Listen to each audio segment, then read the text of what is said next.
ভারতের পররাষ্ট্র মন্ত্রণালয়ের মুখপাত্র রণধীর জয়সওয়াল বাংলাদেশে দ্রুততম সময়ের মধ্যে নির্বাচন দেখতে চায় ভারত মর্মে যে মন্তব্য করেছেন তার নিন্দা ও প্রতিবাদ জানিয়েছে বাংলাদেশ জামাত ইসলামী।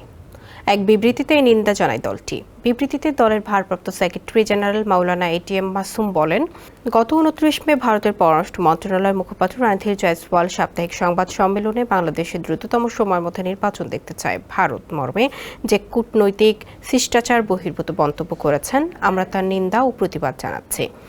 তিনি বলেন, বাংলাদেশের মতো একটি স্বাধীন সার্বভৌম রাষ্ট্রের অভ্যন্তরীণ বিষয়ে ভারতের পররাষ্ট্র মন্ত্রণালয়ের মুখপাত্রের এই ধরনের মন্তব্য বাংলাদেশের অভ্যন্তরীণ বিষয়ে হস্তক্ষেপের শামিল এবং জাতিসংঘ ঘোষিত সনদের লঙ্ঘন।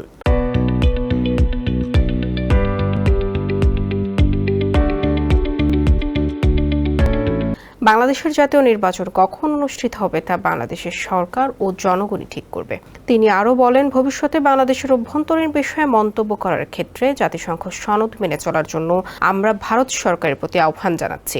সেই সাথে ভারতের পররাষ্ট্র মন্ত্রণালয়ের মুখপাত্রের অযাচিত ও আপত্তিকর মন্তব্যের বিরুদ্ধে নিন্দা ও প্রতিবাদ জানানোর জন্য আমরা বাংলাদেশ সরকারের প্রতি আহ্বান জানাচ্ছি।